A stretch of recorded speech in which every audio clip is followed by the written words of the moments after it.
Olá, meus caros professores, educadores, mediadores de leitura.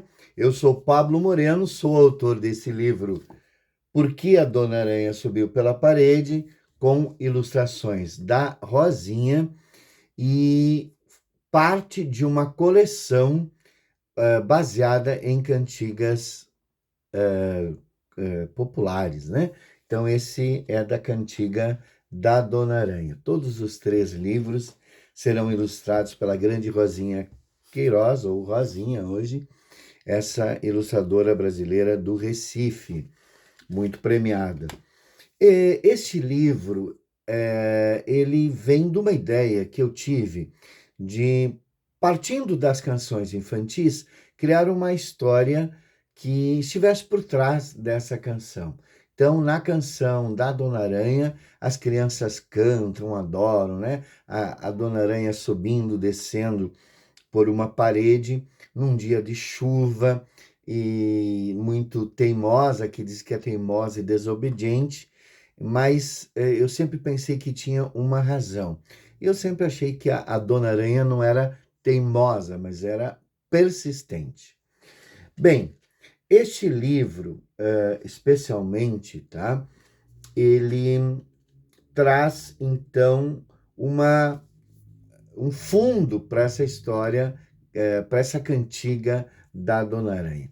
Eu vou primeiro falar um pouquinho sobre a história, como eu pensei essa história. Eu acho que para a gente ter uma grande motivação, uma persistência, é preciso a gente ter um grande motivo. Então, aqui eu procurei pensar qual o grande motivo que poderia haver para que a aranha fosse tão persistente. Então, na minha história, a aranha ela vai estar derrubando o muro que foi construído pelos grandes animais da floresta, liderados pela jiboia e pela onça. Então, a jiboia e a dona onça decidem dividir a floresta, colocando os pequenos animais de um lado e os grandes animais de outro.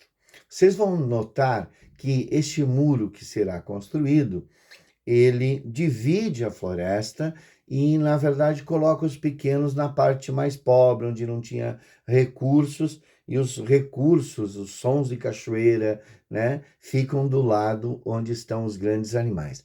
Mas tem 2 animais que, embora grandes, irão para o outro lado do muro, que é a anta e a preguiça.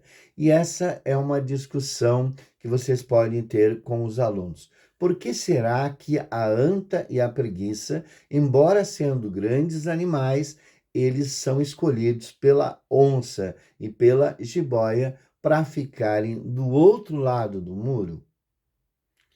Não era para ser só os pequenos? Pois é, essa é uma conversa e eu deixo para vocês descobrirem, pensarem essa possibilidade. Por que será que a anta e a preguiça, embora grandes animais, ficaram do outro lado? Por que será? E depois nós vamos ver que a ideia de derrubar o muro vai ser da dona anta, né? Da dona anta. E vai ser construída essa ideia pela Dona Aranha, né? Então a Dona Aranha vai subir, vai construir sua teia e essa teia vai formar, já falando da ilustração, vai formar um grande cabo de guerra, né? Com a teia lá em cima e todos os animais puxando essa teia até que se derruba o muro e a floresta volta a ser como era antes. Este livro, ele tem, primeiro, um narrador, que não é por acaso, que é o grilo falante. O grilo falante está lá na história do Pinóquio e, de alguma maneira, ele representa a consciência humana, né? Então, foi por essa razão que eu escolhi o grilo falante, tá? Esse livro também, ele tem uma estrutura que lembra um pouco as fábulas, as comuns e grandiosas fábulas de Esopo. Por isso eu digo numa determinada estrofe, eu faço essa referência, né, que iguala as fábulas, e eu digo assim: foi num tempo muito antigo, mas talvez seja recente, foram coisas de animais, mas talvez sejam de gente. Porque, na verdade, todas as fábulas de Esopo, elas trazem comportamentos humanos, né? Que se colocam nos animais. Então, as próprias fábulas de Esopo servem como uma maneira de fazer uma certa intertextualidade com a leitura, com as crianças, para elas conhecerem essas outras histórias de animais que também trazem uma concepção do mundo. Embora aqui não tenha uma moral, e em geral as fábulas têm uma moral, ela também é um tipo de fábula. Uma outra referência que eu tenho nesse livro, além de colocar a referência, né, do Pinóquio, do grilo falante, que é o narrador, que vai contar que foi seu avô que contou a história, de essa referência com as fábulas, também há aqui, e com as músicas infantis, né, com a música da Dona Aranha, há aqui uma pequena referência e dá para trabalhar de alguma maneira, embora não seja um livro tão destinado para criança, mas muitas crianças conhecem, a, a Revolução dos Bichos do Orwell, tá? Então, são algumas referências que eu trago para vocês desse texto que foi escrito com muito carinho e com muita simplicidade. Na verdade, é um texto muito simples. E a minha ideia era mostrar e trabalhar a diversidade da floresta com todo mundo misturado, como isso é muito mais importante, muito mais bonito, muito mais interessante do que separar as pessoas, né? Separar os animais aí. Bem, a Rosinha fez um trabalho maravilhoso nas ilustrações. Ela escolheu duas cores predominantes, que são o amarelo e o roxo, em suas várias subtonalidades, e nós começamos. Por que será o amarelo e o roxo em mediadores? Vou deixar para vocês também pensarem sem dar resposta, né? Essa minha conversa aqui é mais para provocar. O que será que representa o amarelo? Por que será que a Rosinha escreveu o roxo? Bem, escolheu o roxo. Então nós vamos ver que no início, né? No início das ilustrações, a Rosinha vai trabalhar uma mistura muito harmônica de roxos e dos amarelos, ali um pouquinho indo para o marrom, talvez um amarelo mais escuro, um amarelo queimado, assim como o roxo também vai desde o amarelo do roxo claro até o roxo mais escuro.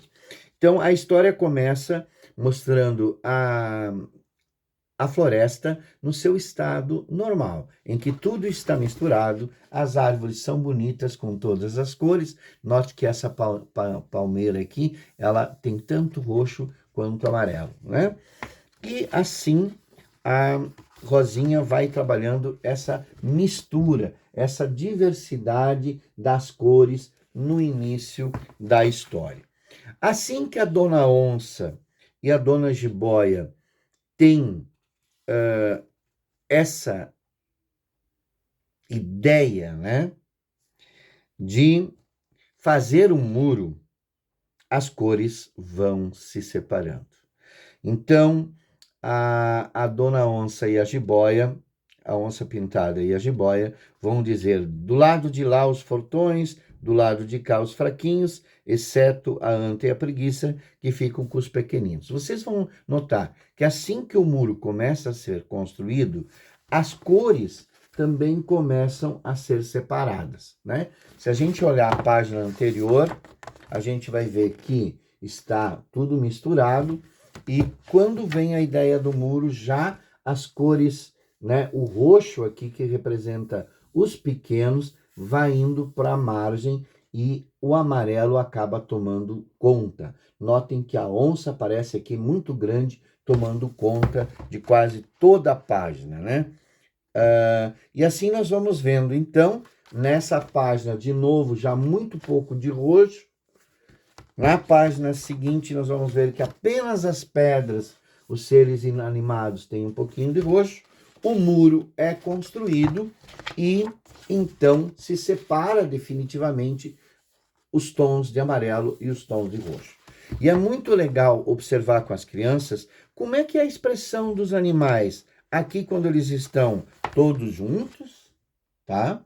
E como é que estão os pequenos animais aqui nessa imagem que está só roxo, né? Vocês veem ali, né? Um animalzinho, vocês vão ver aqui, né? O outro animal. Então, observem com a criança como é que ficam os animais. Bem, a dona Aranha pensou, dialogou com a preguiça.